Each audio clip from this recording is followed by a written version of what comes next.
Deus. Feche os teus olhos. Peça para que o Espírito Santo fale com você nessa noite. Ele já tem falado através das canções. Ele já tem falado através da comunhão dos irmãos. Mas não há limites para Ele. Deus tem mais para fazer. Deus tem a porção para esse momento agora. Começa a pedir a Ele isso. Fala: Senhor, eu quero sair daqui transformado, restaurado. Senhor, que a Tua palavra possa nos confrontar nessa noite. Que possamos ter a nossa rota ajustada, alinhada. Porque se nós sairmos daqui da mesma maneira que entramos, ou se nós não acreditamos que a Tua palavra tem poder para mudar a vida do ser humano, a gente está perdendo nosso tempo. Eu creio que o Senhor transforma vidas, que o Senhor cura o enfermo, que o Senhor restaura famílias, que o Senhor restaura aquele que estava desenganado pela sociedade, por todos. Eu creio em recomeços. E é por isso que nós estamos aqui nessa noite. Primeiro, para adorar ao Teu nome, porque o maior milagre o Senhor já fez por nós, que foi se entregar naquela cruz. Mas enquanto estamos nessa terra, que possamos ser usados ao máximo pelas Tuas mãos. Oh Deus, fala conosco mais uma vez, em nome de Jesus. Amém. Abra sua Bíblia em Jonas, livro de Jonas. Mesma palavra que nós ministramos no culto das 5. Jonas, capítulo 1.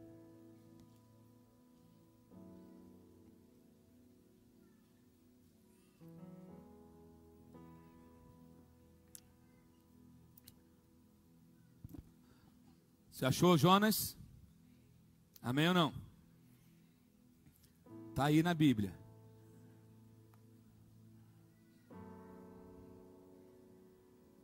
Depois de Obadias. Ih, pastor, piorou. Antes de Miqueias, piorou ainda, pastor. Vai no índice, então. Hoje, se bem que hoje com Bíblia no telefone, né? Já clica em cima do livro. Eu lembro que na época que eu era adolescente, a gente tinha uma parada chamada debate bíblico. Desembanhar a espada, 1, 2, 3.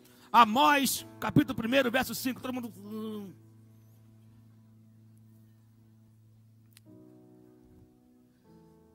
Você achou? Vamos lá, do 1 ao 3, no capítulo 1. A palavra do Senhor veio a Jonas, filho de Amitai, com esta ordem: vá depressa à grande cidade de Nínive e pregue contra ela, porque a sua maldade subiu até a minha presença. Mas Jonas fugiu da presença do Senhor. Dirigindo-se para Tarsis, ele desceu à cidade de Jope, onde encontrou um navio que se destinava àquele porto. Depois de pagar a passagem, embarcou para Tarsis para fugir do Senhor. No capítulo 3 agora, a palavra do Senhor veio a Jonas pela segunda vez, com esta ordem: vá para a grande cidade de Nínive e pregue contra ela a mensagem que eu lhe darei. Jonas obedeceu a palavra do Senhor e foi para Nínive. Era uma cidade muito grande, sendo necessários 3 dias para percorrê-la. Jonas entrou na cidade e a percorreu durante um dia, proclamando: daqui a 40 dias Nínive será destruída. Os ninivitas creram em Deus, proclamaram um jejum, e todos eles, do maior ao menor, vestiram-se de pano de saco. Quando as notícias chegaram ao rei de Nínive, ele se levantou do trono, tirou o manto real, vestiu-se de pano de saco e sentou-se sobre cinza. Então fez uma proclamação em Nínive: por decreto do rei e de seus nobres, não é permitido a nenhum homem ou animal, bois ou ovelhas, provar coisa alguma. Não comam nem bebam, cubram-se de pano de saco, homens e animais, e todos clamem a Deus com todas as suas forças. Deixem os maus caminhos e a violência.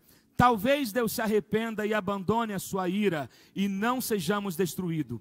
Tendo em vista o que eles fizeram e como abandonaram seus maus caminhos, Deus se arrependeu e não os destruiu como tinha ameaçado. Amém. Você pode sentar no seu lugar. Eu quero falar a palavra nessa noite. Se eu pudesse, posso dar um título, seria: resistir é inútil.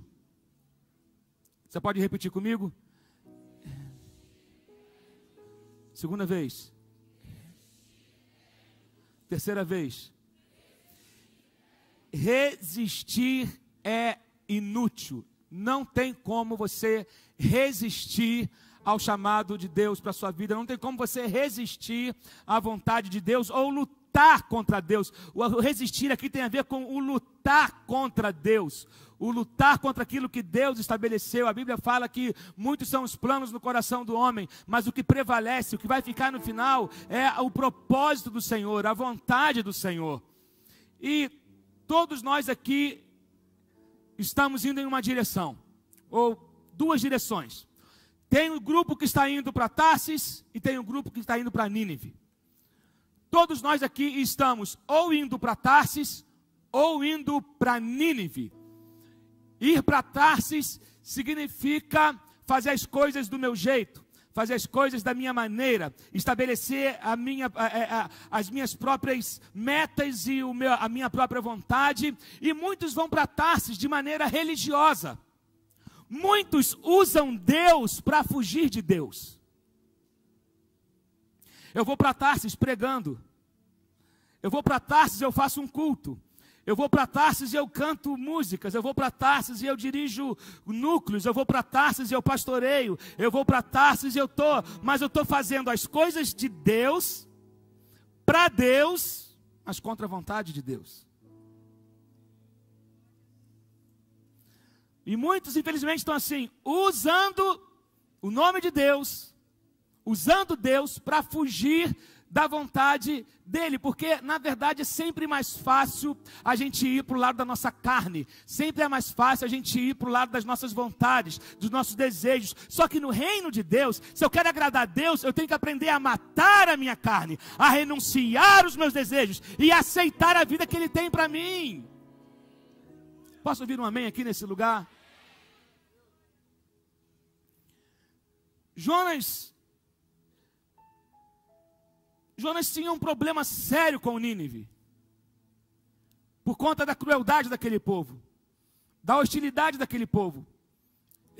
Os ninivitas eram homens hostis, homens arrogantes, homens malfeitores, homens violentos, que estupravam as mulheres de Israel, que violentavam suas crianças, que violentavam seus homens, que faziam crueldades, coisas terríveis. Então era um povo que você chegava e falava: eu quero que esse povo exploda, eu quero que esse povo vá para o inferno, eu quero que esse povo arda no colo do capeta, eu quero que esse povo desapareça da minha vida, e esse povo não merece ir para o céu, esse povo não tem jeito para eles, não tem salvação para eles, eu quero que esse povo suma, eu quero que a terra abra e engula esse povo. E Jonas tinha as suas razões por conta da crueldade dos ninivitas em relação a Israel.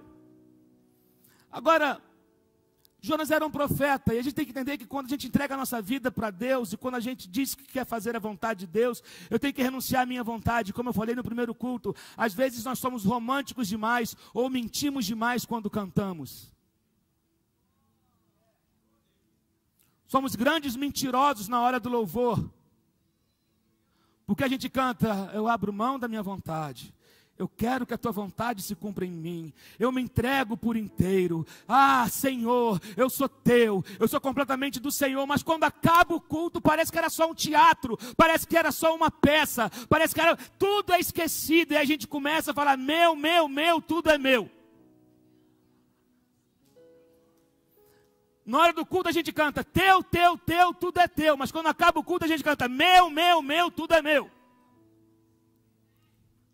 Eu sei que aqui não tem ninguém assim.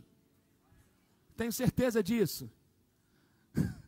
Mas eu quero que você entenda que estar na vontade de Deus, eu não curto muito essa parada quando eu falo estar no centro da vontade de Deus. Porque ou você está na vontade de Deus, ou você não está na vontade de Deus. Não existe meia vontade como não tem meia grávida. Ou eu cumpro a vontade dele, ou eu estou fora da vontade dele. Amém? E eu quero que você entenda o seguinte: estar na vontade de Deus sempre é o melhor lugar. É na vontade de Deus que está a tua provisão. É na vontade de Deus que está o teu consolo. É na vontade de Deus que está a tua paz. É na vontade de Deus que está a tua prosperidade. É na vontade de Deus que está o teu sustento, a tua provisão, a tua alegria, o teu socorro. É na vontade dEle, é nele, na verdade é nele. É estar nele. Deus nunca vai te conduzir a um lugar onde a graça dele não esteja com você. Deus nunca vai te conduzir a um lugar onde o favor dele não esteja te acompanhando. Deus nunca vai te mandar ir sem graça e misericórdia te escoltando. Deus nunca vai te mandar ir e te colocar numa furada. Deus não te colocou numa roubada. Deus, quando te manda ir, Ele te garante. Ele provê tudo. Ele se antecipa. Ele já prepara o final antes que você saia para fazer algo.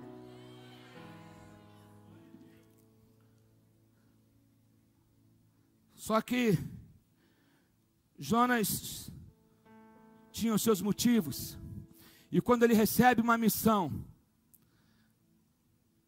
para ir para o lugar onde ele mais detestava, para ir para o lugar onde tudo que ele tinha de pior para lembrar vinha daquele lugar, porque ele lembrava do seu povo e lembrava como que aquele país, aqueles homens tinham maltratado o seu povo.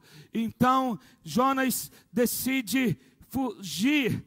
Mas eu quero que você entenda o seguinte: se eu quero manifestar a glória de Deus nesse tempo, se eu quero ser usado para manifestar a glória de Deus, eu preciso abrir mão dos meus motivos. Eu preciso abrir mão das minhas razões.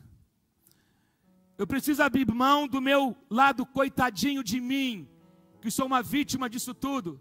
Ei, Deus não está interessado nos teus motivos. Deus está interessado na sua disposição. Vai! Jesus tinha todos os motivos para não ir para a cruz, queridos. E ele foi. Tinha toda a razão. Se ele fosse falar, ele foi. Ele abriu mão de tudo. E se a gente quer seguir o caminho dele, na verdade tem que seguir ele, porque ele é o caminho. João 14,6, eu sou o caminho, a verdade e a vida. E não há como ir ao Pai se não for por ele. A questão é que nós queremos o fim, mas não queremos os meios.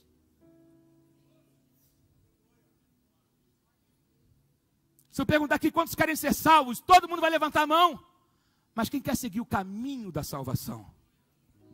Porque o ser salvo, o ir para o céu, é o final da história.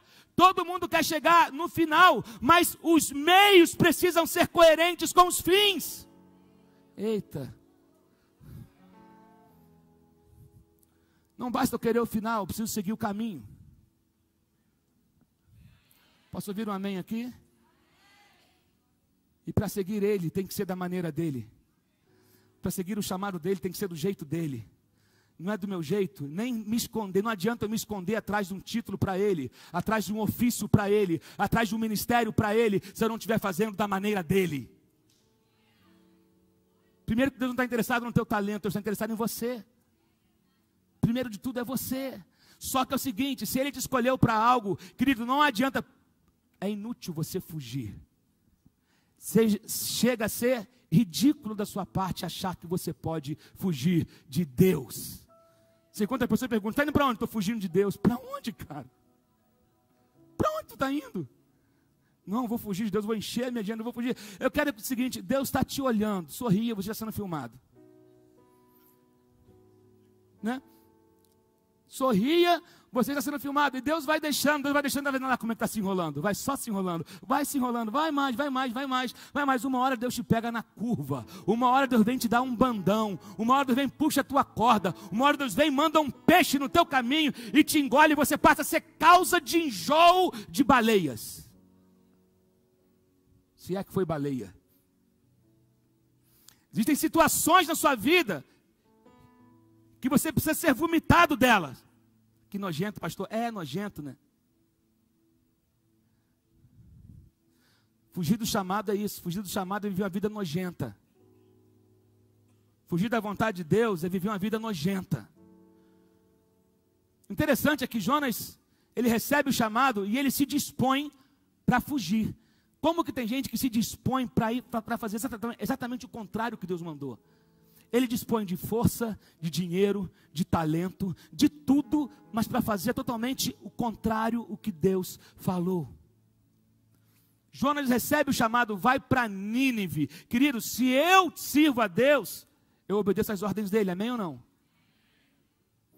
Olha, Jonas, tem uma missão para você, vai para Nínive. É ruim, eu vou para Espanha. Lá do contrário, ele compra uma passagem, ele desce para o navio, depois ele desce para o porão, e por último ele desce para o ventre do peixe. Porque a vida de uma pessoa que foge de Deus, ela é assim, ela só desce.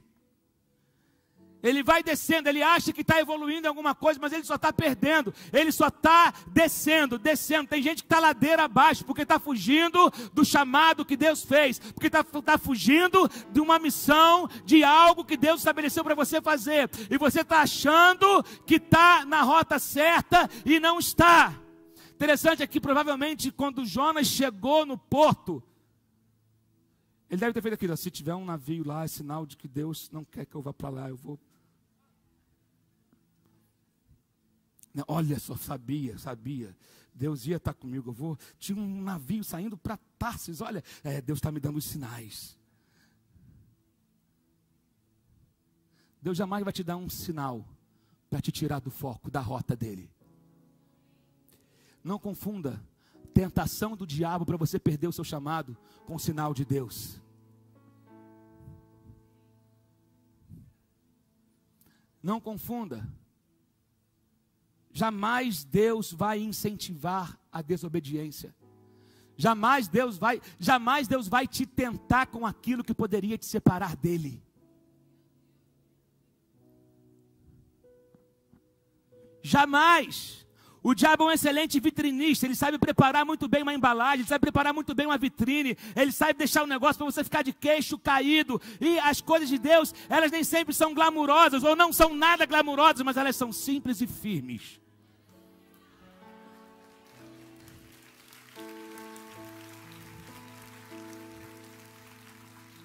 Você está gastando o seu dinheiro, o seu tempo, o seu talento, a sua energia para ir para Tarsis. E aí o diabo tem se aproveitado de algumas situações, botado mais surpresa, você está falando, uau, é de Deus. Só que isso que você diz que é de Deus, está te separando de Deus. E o que te separa de Deus não vem dele.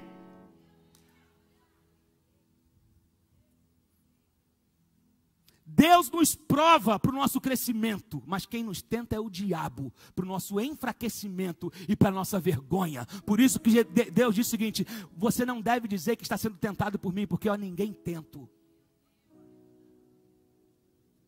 Deus nos prova. A prova é para crescimento, a tentação é para vergonha. A prova produz um peso de glória. A prova vai te fazer crescer, amadurecer a tua fé, você tornar experiente, ter relacionamento com Deus. Mas a tentação vem para expor você, para te deixar fraco, envergonhado, sabe, manchado. É isso que a tentação vem fazer. Mas Deus não tenta ninguém, Deus prova, porque Deus não quer expor você, Deus quer sustentar você, erguer você e enviar você.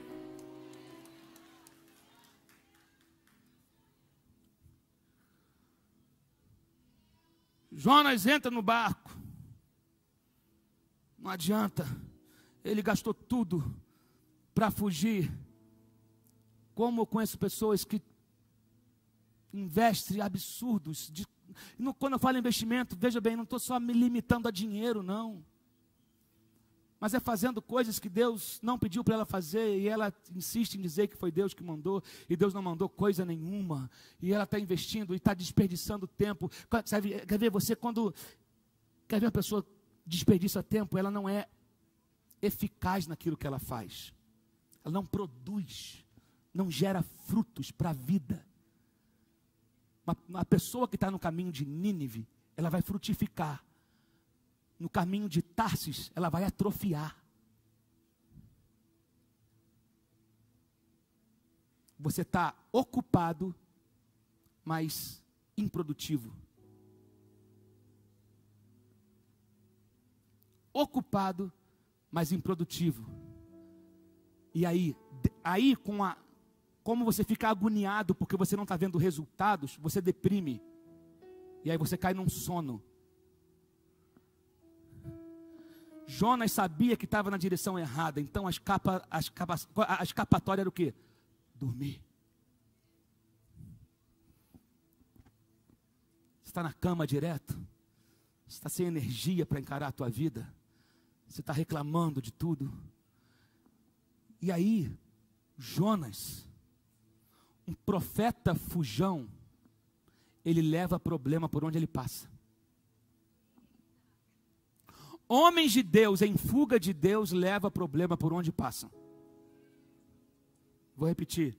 Homens de Deus fugindo de Deus, eles vão levar problemas por onde eles passarem.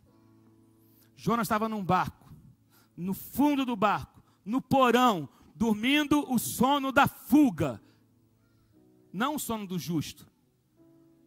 O sono da fuga, o sono do peso, o sono da depressão, o sono da angústia, por ter consciência de que está indo contra ao chamado de Deus, mas ele tenta fazer alguma coisa para que aquele peso da consciência passe. Então eu vou dormir, porque quem sabe eu acordo em Tarsis.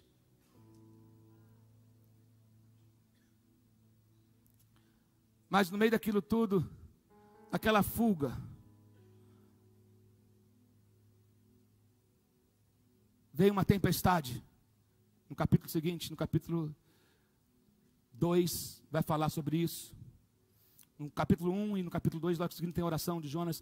Mas vem uma tempestade. No versículo 4, já do primeiro capítulo, já diz isso. Um forte vento veio e começou a sacudir no meio da viagem aquele barco. E aqueles homens que estavam ali, que eram homens que não conheciam Deus, entraram em desespero e começaram, diz a palavra, a cada um orar para o seu Deus, cada um clamar para o seu Deus, e orando e clamando e rezando, e nada acontecia, isso aí ia piorando, e aí eles foram jogando, aliviando a bagagem, joga o arroz no mar, joga o feijão no mar, joga a farinha no mar, joga o pão, joga o azeite, vai jogando, por quê? Porque Jonas, fugindo de Deus, ele vai gerar prejuízo aonde ele estiver. Homens de Deus em lugar errado vão gerar prejuízos, vai gerar prejuízo, e o povo estava pagando por causa de um profeta que estava fugindo. Tem gente do teu lado perdendo. Será que você, por onde tem passado, tem gerado o quê? Será que tem alguém perdendo porque você está rejeitando ou resistindo a um chamado de Deus, e aí as coisas estão se perdendo, estão indo embora?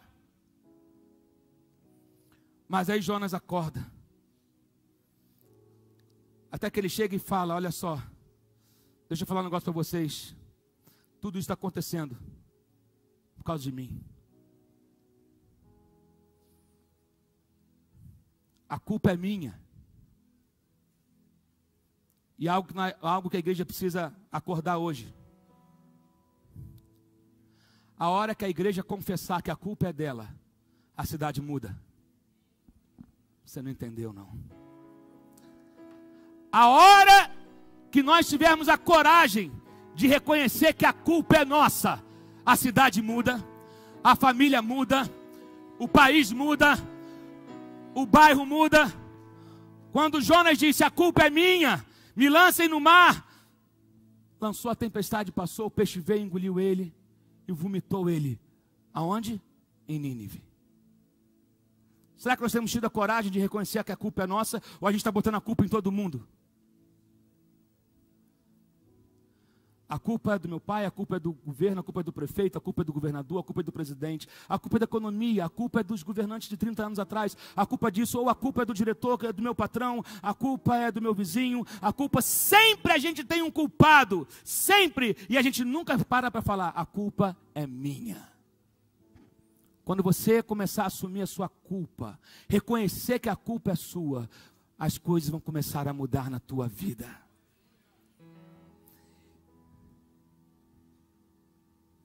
Jonas disse, a culpa é minha.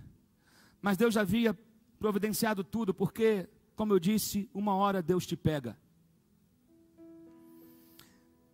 Paulo, quando relata a conversão dele, ele fala que da experiência que quando ele caiu por terra e ouviu uma voz que disse para ele, Saulo, Saulo, por que me persegues? Quem és tu? Eu sou Jesus a quem tu persegues.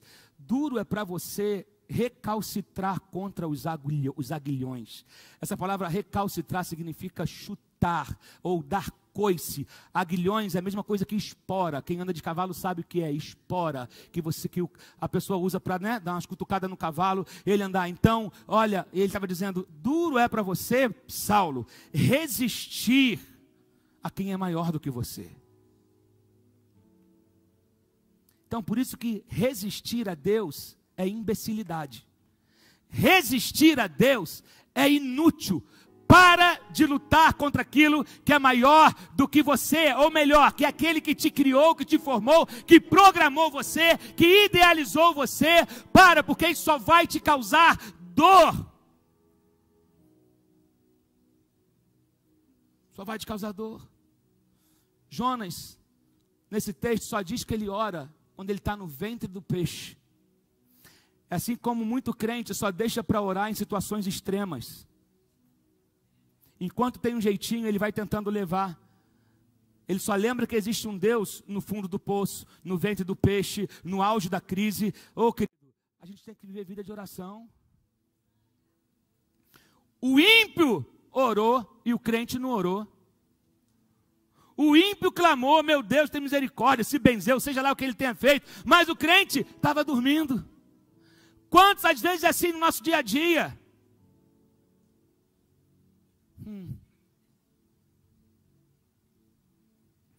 No trabalho, quantas vezes você ora no seu trabalho, você abençoa a sua empresa, o lugar onde você trabalha? Tem crente que vive como se não fosse crente. Tem gente que vive como se Deus não existisse, como se não conhecesse. Eu li um livro há pouco tempo chamado O Cristão Ateu. Vivem como se Deus não existisse. Ele carrega a Bíblia, ele sabe cantar todas as músicas do Eli, da Fernanda, de todo mundo. Ele conhece a programação. Ele é um religioso, mas ele não conhece Deus. Ele não acredita que Deus cura, salva, liberta, batiza com o Espírito Santo, que vai voltar, que restaura a família. Ele está na igreja, mas ele fala, eu não acredito dessa maneira. Então está fazendo o quê? Está buscando o quê e o quem? É o crente ateu, a pior pessoa para você lidar é o crente ateu. É o que convive em ambientes religiosos, mas ele não conhece a Shekinah, ele não conhece a glória, ele não se abriu ainda para ser tratado pelo Espírito Santo. Ele é bom de evento, mas é péssimo de relacionamento com Deus. Ei, é tempo de mudar, é tempo de ir para Nínive. Você só será pleno em Nínive.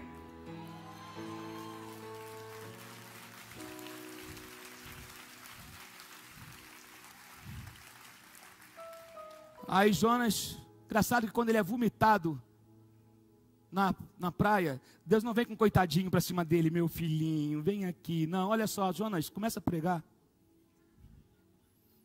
Porque você, seu cabeçudo, tentou fugir de mim, mas é inútil você resistir a mim. Você desperdiçou seu tempo, gastou um dinheiro, ele morreu num dinheiro. Essa passagem é cara.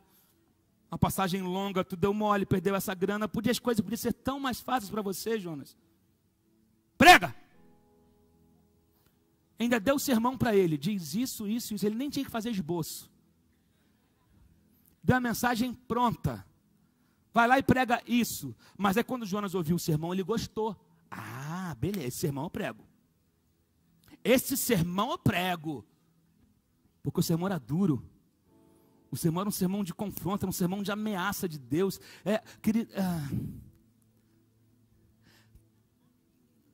inútil lutar com Deus, lutar contra Deus. É bom ter Deus lutando a nosso favor, mas não entra na luta de frente com Ele, que tu vai se dar mal. É maravilhoso ter Deus ao nosso lado, mas eu fico desesperado em saber que Ele está contra mim. Aí Deus vai dar ordem, vai lá e prega isso. Esse povo, a maldade deles subiu até mim, uma coisa impressionante. Então vai lá e prega que se em 40 dias eles não mudarem, eu vou mandar fogo do céu, vou queimar, eles vão virar churrasquinho, vai morrer todo mundo como se tivessem sido eletrocutados, vão ficar churrasquinho. Vai lá, prega isso, Jonas, vai Jonas, prega. Jonas foi, povo, que eu te digo, tu vai se arrebentar. Se tu não mudar, vai vir labareda do céu, vai consumir você, seu miserável.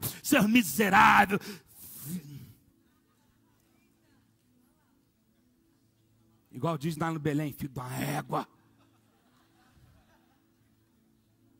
Vocês vão se ver só. Aí ele prega o sermão, ele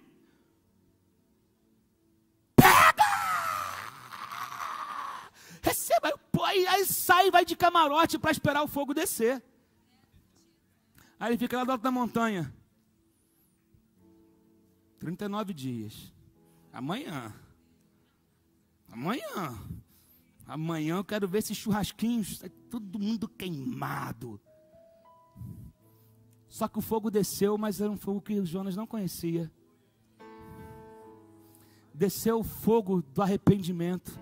Desceu o fogo da salvação, desceu o fogo do perdão, do quebrantamento, desceu o fogo da humilhação, porque fogo verdadeiro produz, fogo do alto, ele vai produzir mudança de vida, quebrantamento, arrependimento. Toda uma cidade foi convertida, toda uma cidade se humilhou do rei, do maior ao menor. A palavra diz, o rei, até os animais, botaram pano de saco nos animais. Toda uma cidade foi transformada, menos o pregador. O fogo veio sobre todo mundo, só não veio sobre o pregador. Meu Deus do céu, terrível coisa é alguém pregar no que não acredita. Terrível coisa é alguém cantar o que não acredita. Terrível coisa quando você se torna um profissional da fé, onde a Bíblia ela é só uma ferramenta e não um manual de vida, e não uma regra de conduta e fé. A Bíblia não é tua ferramenta. Eita, Jonas ainda ficou com raiva, tá vendo? Por isso que eu não queria pregar. Porque o Senhor é misericordioso, o Senhor salvou todo mundo, e agora esse povo salvo aí? É a hora que eu vejo uma pessoa se entristecer com a salvação. Gente, aquele povo, eles viveram um Atos 2 antecipado ali em Nínive. Toda uma cidade transformada. Atos 2, Pentecostes já havia acontecido ali em Nínive com Jonas. Mas ele tinha problema, ele não queria que aquele povo fosse salvo. Aí eu quero entrar aqui com você. Eu vou te fazer uma pergunta, quero que você pense. Qual é a sua Nínive?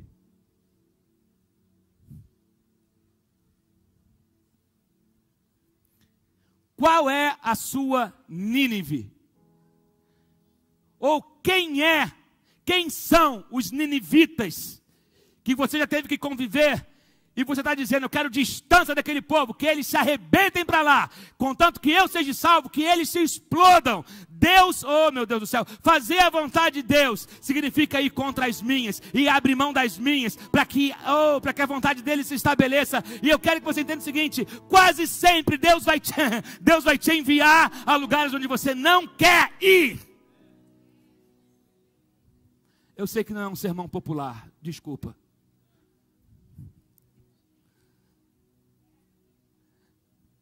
Eu sei que não é uma mensagem popular, mas é uma mensagem para você refletir. Qual é a sua Nínive? Sua Nínive pode ser sua família. Sua Nínive pode ser o seu trabalho. A sua Nínive pode ser o seu bairro. A sua Nínive pode ser o lugar que você cresceu. A sua Nínive pode ser o lugar onde você foi envergonhado e humilhado. E Deus está te sinalizando: volta lá e prega. Qual é a sua Nínive? Algo que nós precisamos entender: que o mesmo Deus que salva Nínive também salva Jonas. O mesmo Deus que cura Nínive também quer curar Jonas.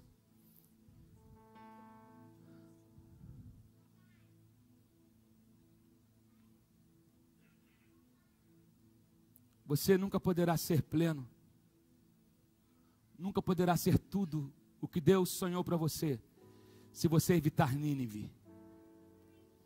No caminho para Nínive, é onde você vai ser formado e forjado. É onde você vai ter a tua fé mexida, sabe, esticada. No caminho para Nínive, você vai experimentar o medo, porque faz parte. Mas você vai experimentar o sobrenatural de Deus na tua vida. Deus quer mudar a rota de algumas pessoas aqui hoje. E Deus hoje, Ele promoveu a seguinte coisa: Ele emparelhou os dois navios. Deus hoje emparelhou os dois navios, porque Ele governa sobre todas as coisas. Deus emparelhou, Ele está te dando a oportunidade de você sair do navio de Tarsis e entrar no navio para Nínive, Deus está te dando a oportunidade hoje de entrar no navio que está na rota, que vai te levar ao propósito de Deus para a tua vida, onde você vai poder ser pleno em Deus e para Deus. Sai da fantasia e entra na realidade. Sai do evangelho de faz de conta e entra no evangelho de testemunho, de vida, de mostrar resultado com a tua vida. Sabe aquela canção, Brasil mostra a tua cara? É igreja, mostra a tua cara.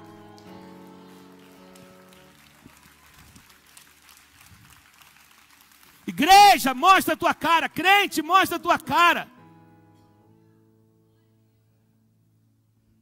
É isso. Não tem mais nada para falar. É hora de você decidir em qual barco tu vai ficar hoje. No barco, no caminho para Nínive também tem tempestade. Mas eu me lembro de um outro cara, de Paulo, quando ele está indo para Roma, ele também está no navio. E aí vem uma outra tempestade. E Paulo assume a direção, ele era um prisioneiro, ele assume aquela direção daquela crise que estabeleceu por conta de uma tempestade, por causa do medo. E ele dá uma palavra de muito ânimo para aqueles homens: fiquem tranquilos, porque nenhum de nós vai morrer, só o barco vai se perder. Laura, fica aqui com a mamãe, por favor.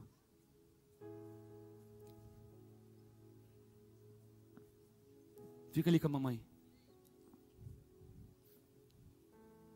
Já pensou que você está no navio e ouvir assim do comandante: olha só, fiquem tranquilos, porque nenhum de nós vai morrer, só o barco vai se perder. Gente, para mim então, que não sei nadar, esse é um desespero total. E o barco realmente se perdeu, mas Paulo falou: olha, vocês vão chegar à ilha. Os que sabem nadar vão nadando, os que não sabem, segure alguma coisa no pedaço de madeira e vai chegar na ilha. Todo mundo chegou a salvo. Porque quando você está na rota de Deus, pode perder o navio, pode perder uma série de coisas, mas o propósito não é perdido. A vida é preservada, você é protegido, você é guardado. E aí o diabo acha que estava prejudicando você só está ganhando e vai embora. Se Deus falou, o que acontece? Deus tinha falado para Paulo: eu quero que você chegue em Roma. Como ele ia chegar, Deus não tinha falado. Assim como Deus te disse que você vai chegar a algum lugar. Como? Como? Nem sempre vai interessar você. Nem sempre Deus vai te dizer agora como vai ser. O importante é que Ele te mostre o final.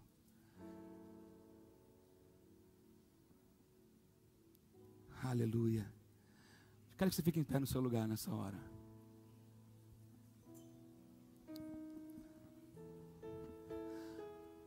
Deus está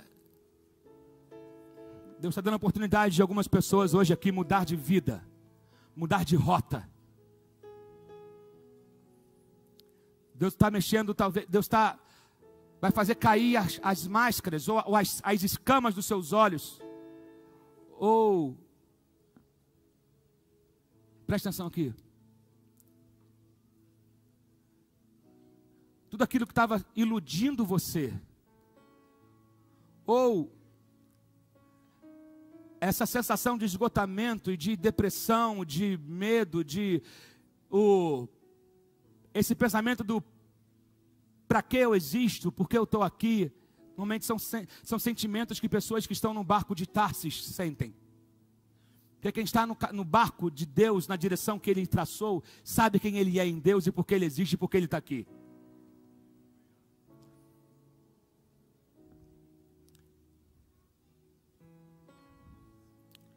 Deus quer mudar a tua vida hoje. Você não veio aqui nessa noite. Você pode ter vindo aqui por convite de alguém, por curiosidade, por, sei lá, por N motivos. Mas Deus te pegou na curva hoje. E aí Deus está falando para você o seguinte: olha só, resistir é inútil. Porque Deus está te pegando de jeito hoje.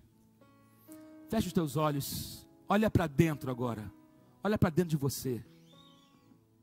Olha para dentro de você.